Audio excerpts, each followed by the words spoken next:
안녕하세요. 아이고. 아이리님, 오늘은 일요일입니다. 조금 컨디션이 안 좋긴 한데, 이번 달엔 이유는 잘 모르겠지만, 약간 좀 짜증감이 있는 것 같고, 이거 생각하지 말고 일단 책을 읽어보고, 오늘은 스토어 철학을 조금 읽고 싶어서, 브라이언 홀리데 책 읽으면 될 것 같고요. 처음 이제 시작을 좋게 하기 위해서 정말 좋아하는,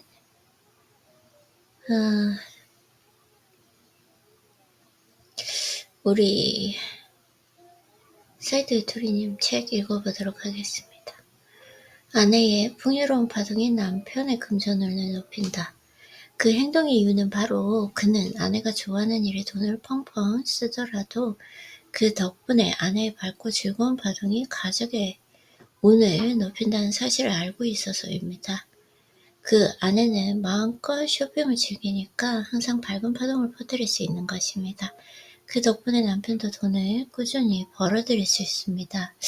이거 조금 무슨 뜻인지 조금 이해할 수 있을 것 같아요. 돈을 슥슥 벌 수 있는 것도 다 아내의 밝은 파동 덕분입니다. 확실한 증거가 없는 것은 잘못된 것이다. 상식 따위 조금도 신경 쓰지 않는 나는 그 누구보다 행복합니다. 나는 태어나서 지금까지 고민다운 고민은 해본 적도 없고 계속 성공의 연속 속에서만 살아왔습니다. 이것만 보아도 얼마나 세간의 상식이 잘못되었는지 알 수 있는 부분입니다. 확실한 증거란 어떤 걸 행하면 당장 행복해질 수 있다는 것을 의미합니다. 미래에 행복해진다거나 언젠가는 잘 될 거라는 그런 애매한 게 아닙니다.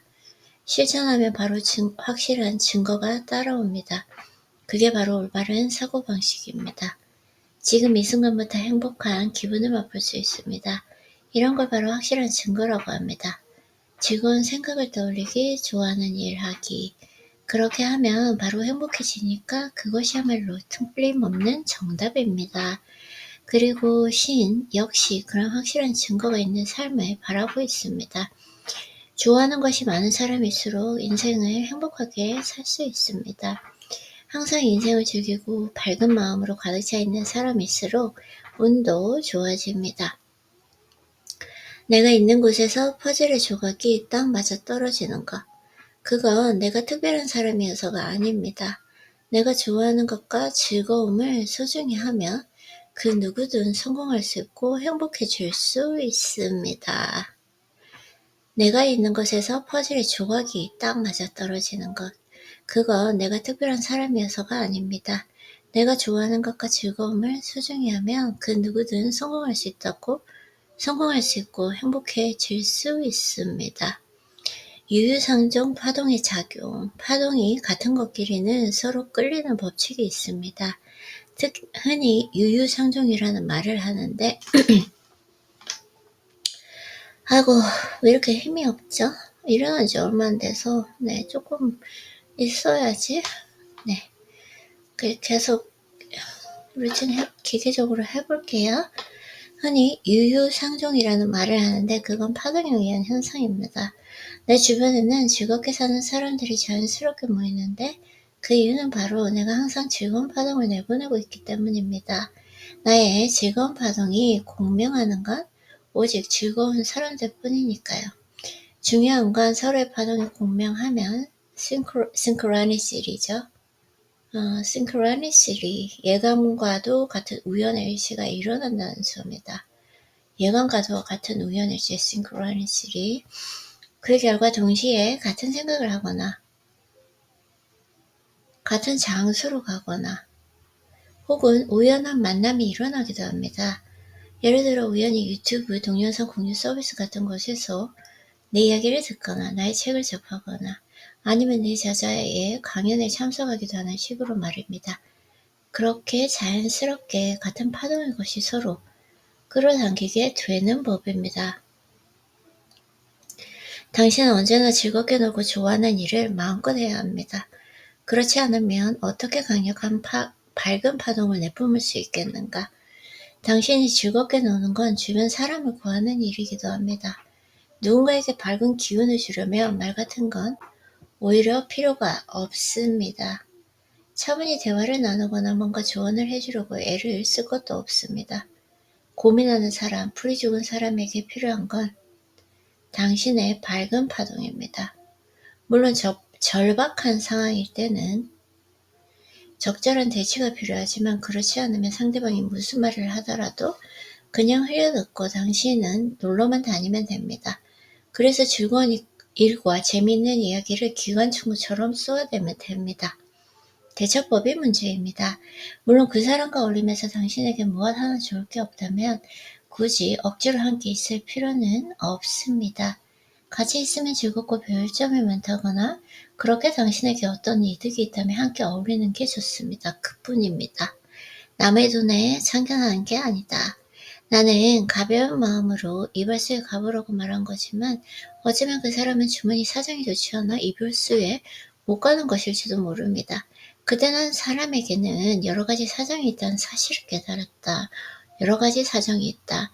만약 남에게 참견할 거라면 상대방이 지갑을 꺼낼 필요가 없도록 내가 먼저 돈을 내면 됩니다.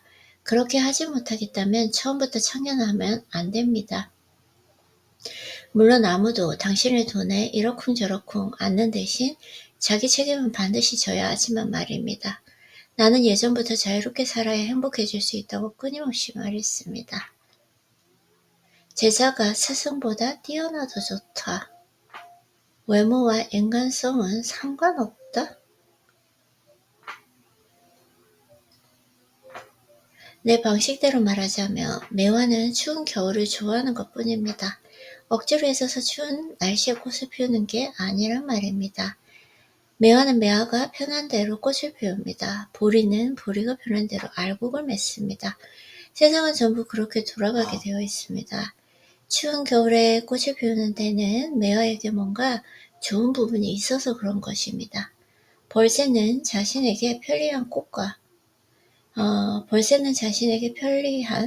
꽃의 꿀만 빨러 가니까 마치 그 꽃, 전담, 매개자 같은 식으로 효율적으로 꽃을 위해 수분을 이루어지게 해주는 것입니다.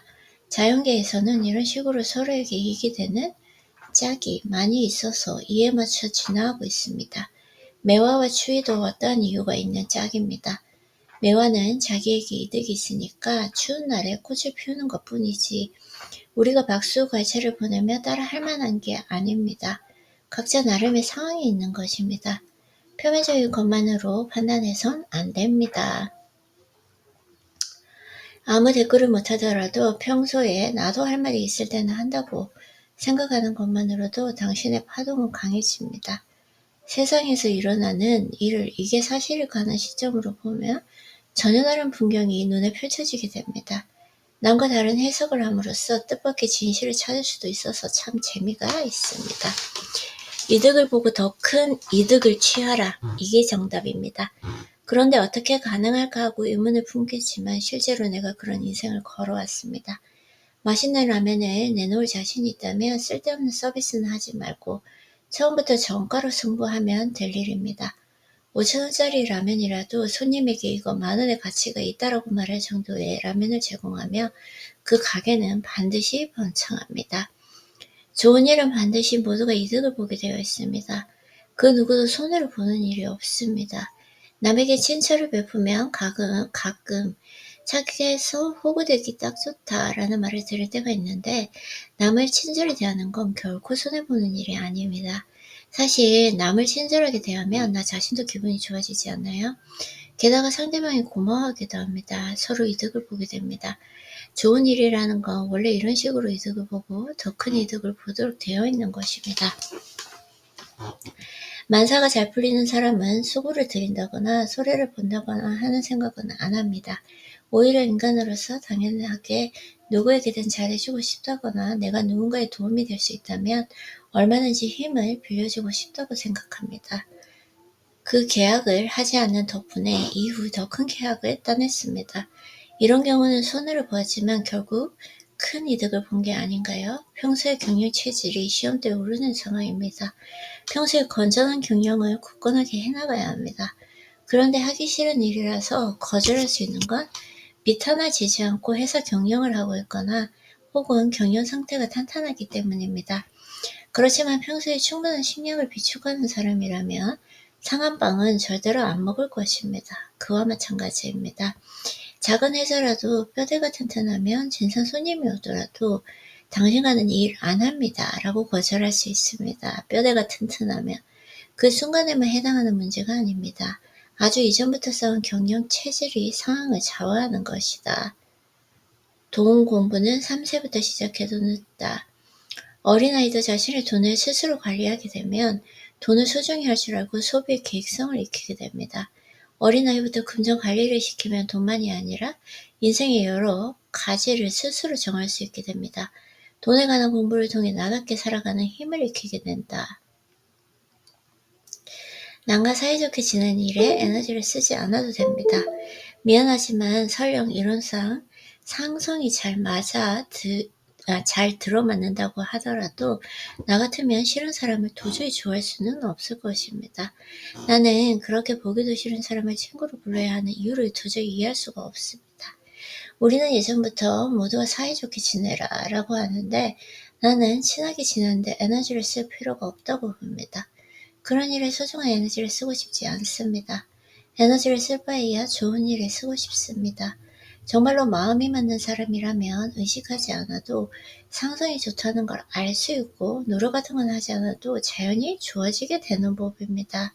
친구는 자연스레 생기는 게 당연하지 억지로 만들려 애를 쓰는 것이 아닙니다. 사람들이 영원히 눈을 뜨게 되는 일이 일어나게 될 것입니다. 그로 인해 모두가 좀 더 자기 책임의 의미를 확실히 이해하게 됩니다. 자기 책임은 개인의 행복을 생각하는 것을 의미합니다. 모두 자기가 좋아하는 일을 자유롭게 즐기고 싶다고 생각하기 시작하니까 세상도 서서히 그게 가능한 형태로 변화하는 것입니다. 즐겁게 노는 것이 당연시되는 세상이 되는 것입니다.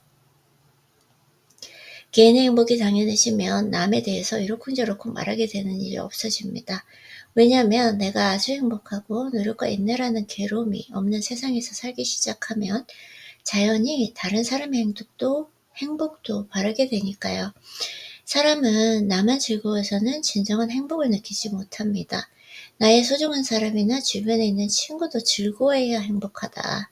그렇게 되면 남에 대해서 참견하지 않고 다른 사람의 행복도 바라게 되는 것입니다. 진정으로 관한 사람은 뛰어난 사람에게 당신은 이런 부분이 대단하네요 라고 아무렇지도 않게 말하지 않는가. 평범한 사람에게 있어서는 엄청난 고난처럼 보이는 일이 일어나더라도 나에게는 별 대단한 것도 아니었습니다. 일어난 사건을 게임처럼 즐기면 절대로 나쁜 상황이 찾아올 수 없습니다.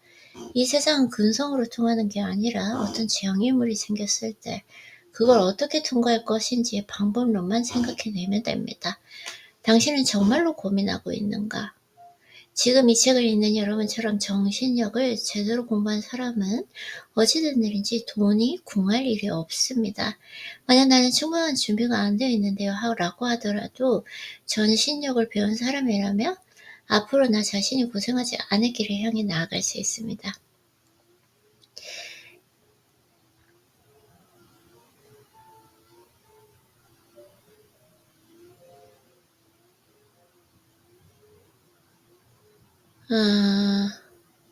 돈이 있는데도 걱정하는 당신은 아주 행복한 사람이다. 다른 고민거리가 없이는 억지로 쥐어짜서 고민을 만드는 거니까. 그런 사람은 고민하는 게 옳다는 의식이 마음 어딘가에 있어서일 것입니다. 좀 말에 일리가 있는 것 같아요. 인생에 고민이 따라다닐 수밖에 없고 고민하지 않으면 인생이 아니라는 이상한 관념이 있는 것입니다. 고민 없이 사는 게 나쁘다고 믿으니까 굳이 사서 고민하는 것입니다. 결국 그런 것도 놀이가 부족해서라고 생각합니다. 좀 더 놀이에 푹 빠져봅시다. 바빠서 고민할 틈도 없게 될 테니까요. 맞아요. 이렇게 하고 오늘은 스토아 철학 책을 너무 읽고 싶으니까 아직까지 목이 안 풀려서 책을 조금 읽기가 힘들긴 한데 조금만 힘을 내서 스토아 철학을 조금 만나보고 절제 수업을 오늘 한번 진짜 제가 한번 읽어보겠습니다.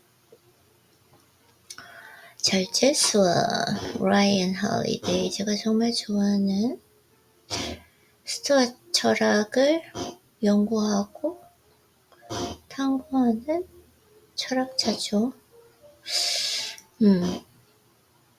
이분 참 대단하신 것 같긴 해. 스토아 철학 하나만 딱 그렇게 하는 것이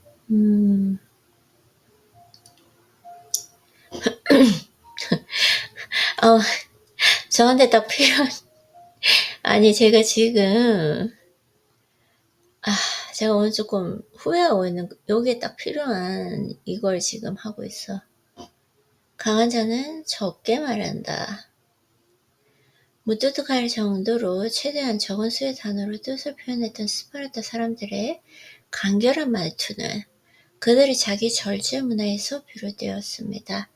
그들은 한 단어로 말할 수 있을 때 두 단어를 쓰는 법이었고 절대 필요 이상으로 말한 적이 없습니다. 함부로 떠드는 일도 쓸데없이 많은 것을 알리는 일도 끝없이 주저거리거나 허세를 부리는 일도 없었습니다. 말에 관한 전문가는 말하지 않아야 할 때가 언제인지도 압니다. 말에 관한 전문가는 말하지 않아야 할 때가 언제인지도 안다.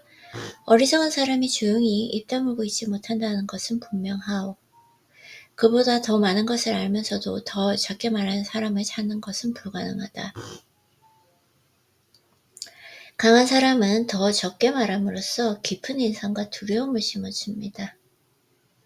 강한 사람은 더 적게 말함으로써 깊은 인상과 두려움을 심어준다.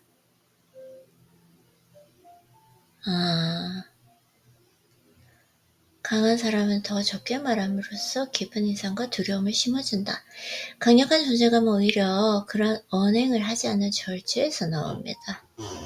비밀을 지킬 수 있는가? 자기가 싫어하는 누군가 또는 무언가에 관해서 말하고 싶은 것을 참을 수 있는가? 새로운 소식이 다른 누군가가 전하게 될 수 있는가? 꼭 자신이 전하지 않아도 괜찮은가? 오해받는 상황을 참을 수 있는가? 그것이 균형입니다. 우리는 누구나 소리 앞에 진실을 말할 수 있는 용기를 키워야 하지만 동시에 집중력을 유지하고 입을 다물어야 할 때가 언제인지 그리고 실제로 말할 때는 최대한 경제적으로 말하는 방법은 무엇인지 판단할 수 있는 자기 절제도 키워야 합니다. 균형. 우리는 누구나 소리 높여 진실을 말할 수 있는 용기를 키워야 하지만 동시에 집중력을 유지하고 입을 다물어야 할 때가 언제인지 그리고 실제로 말할 때는 최대한 경제적으로 말하는 방법은 무엇인지 판단할 수 있는 자기 절제도 키워야 한다.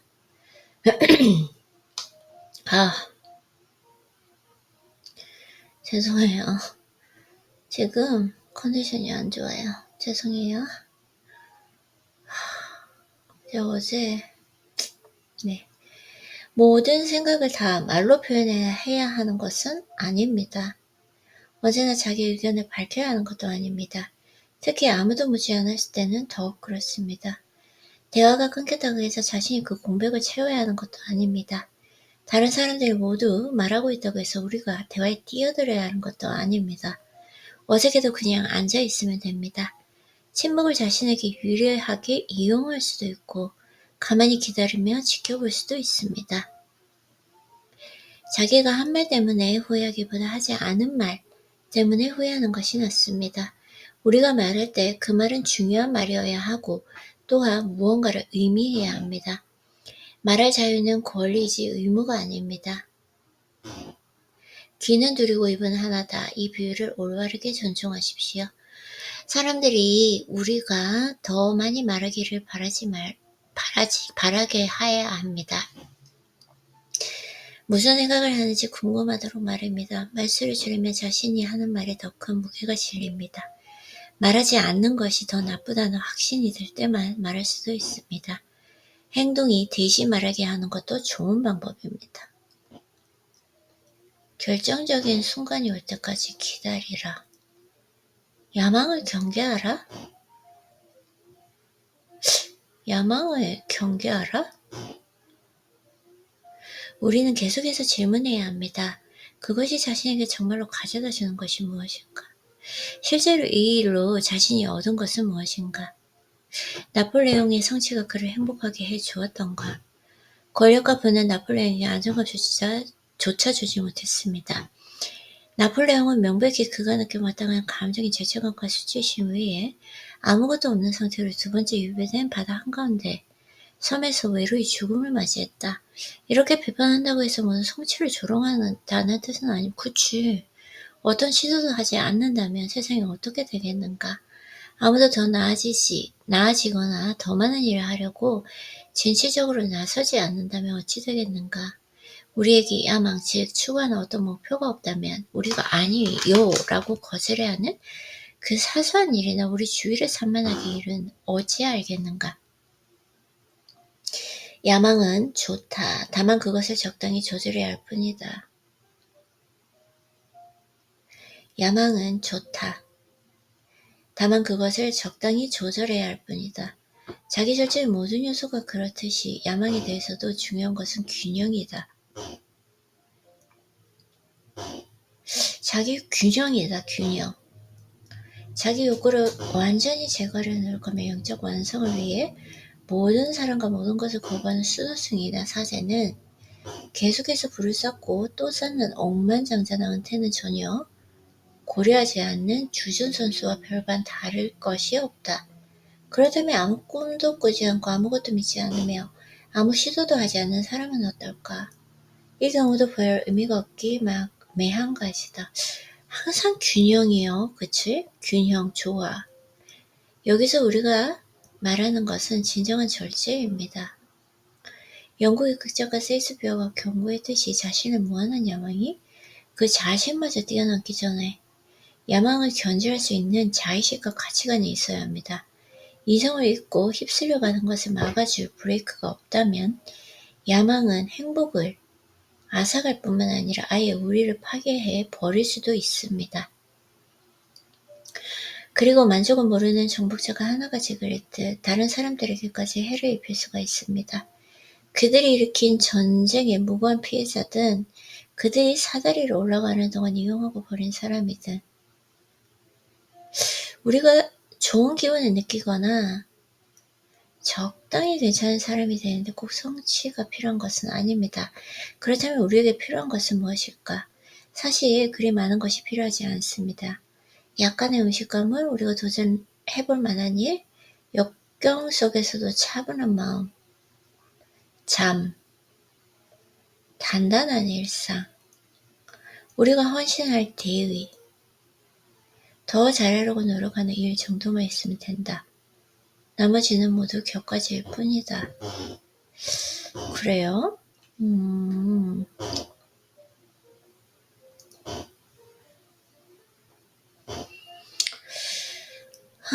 볼까요? 성장의 복리를 쌓는 방법.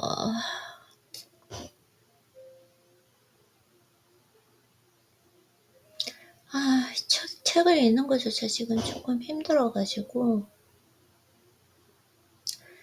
성공이든 실패든 그 어두운 시간을 건너는 동안 자신을 향상하고자 단련하는 일은 에픽테토스에게 더할 수 없이 큰 도움이 되었을 것입니다. 그러한 단련은 에픽테토스에게 집중할 무언가를 주었기 때문입니다. 그것은 그의 주인도 사회도 삶에서 그가 처한 형편도 아닌 오직 그 자신만이 통제할 수 있는 무언가였다. 하지만 이러한 단련은 좋은 시절에도 도움이 되는데 자만하거나 안주하는 것을 막아주기 때문입니다. 점수판이, 은행 잔액이, 판매 수치가, 뉴스 머리 기사가 뭐라고 말하는지는 중요하지 않습니다. 우리는 압니다. 자신이 더 진보하고 있는지 후퇴하고 있는지, 하루하루 더 발전하고 있는지 아닌지를 압니다. 더 진보하고 발전하고 있다면 멋진 일입니다. 더 개선할 여지가 있음을 안다면 그 역시 멋진 일입니다. 어느 쪽이든 우리가 해야 할 일은 똑같습니다. 성공이든 실패든 명성이든 불운이든 무슨 일이 벌어져도 발전에만 초점을 맞추면 자부심을 품고 거울 속 자신을 당당히 마주보고 주위에서 벌어지는 모든 소동을 무시할 수 있다. 성공이든 실패든 명성이든 불운이든 무슨 일이 벌어져도 발전에만 초점을 맞추면 자부심을 품고 거울 속 자신을 당당히 마주보고 주위에서 벌어지는 모든 소동을 무시할 수 있다. 그것은 평생에 걸친 여정입니다. 평생에 걸쳐 매일 조금씩이라도 발전한다면 얼마나 큰 발전을 이룰 수 있을까? 우리가 이룬 발전의 모든 조각이 좀 더 발전할 기회와 발전해야 할 의무를 모두 선사한다면, 그리고 우리가 매번 그 기회를 모두 붙잡고 그 의무를 완수한다면 이 여정은 어떠할까? 우리는 어디에 이르게 될까? 이 여정을 걸어가기를 선택하겠는가? 자신이 도달할 수 있으리라고 생각했던 것보다 훨씬 먼 지점에 이르더라도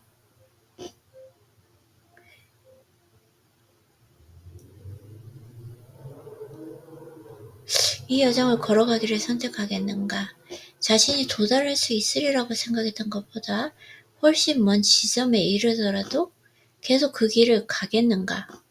아니면 거기서 멈추겠는가? 계속 연습할 것인가?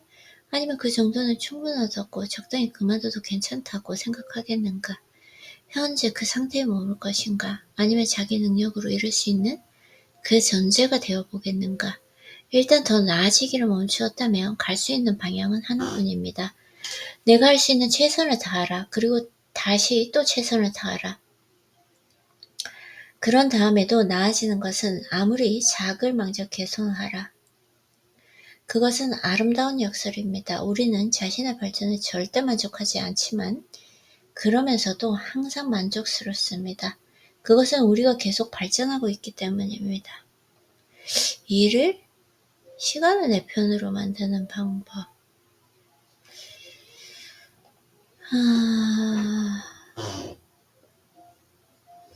한번 볼까요? 탐욕의 대가. 화를 잠재우는 법. 완벽주의라는 덫. 중독과 몰입의 차이.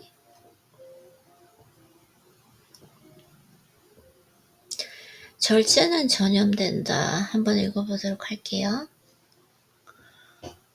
오케이. 그래서 여러가지 지금 로마의 이야기가 나오고 있고요. 우리는 이런 엄격함을 즐겁지 않는 삶으로 착각해서는 안 됩니다. 기질은 어땠을까요? 이 역시 안토니누스가 모범이 되었습니다. 안토니누스는 마르쿠스에게 일단 내린 결정이라며 흔들림 없이 고수할 것을 가르쳤는데, 이는 모든 것을 철저히 검토하고 완벽히 이해했다는 확신이 들기까지는 함부로 행동하지 말라는 뜻이었습니다. 일을 처리하다가 화를 내는 안토니누스의 모습을 보는 일은 흔치 않았고, 친구들과 함께할 때 그러는 일은 더욱 드물었습니다. 안토니누스에게 아부는 통하지 않았지만 대신 그는 다른 사람들을 편안하게 해주고자 최선을 다했다. 명성이라는 보상을 받지 못했을지 몰라도 정치에 몸담은 모든 이의 궁극적인 쾌거를 이뤄냈다. 평정은 완벽한 좌우명입니다. 평정. 국가의 수저 노릇을 한다는 것은 한 사람을 큰 무게로 내리누르는 일입니다. 30분이 벌써 됐어요. 아이고야.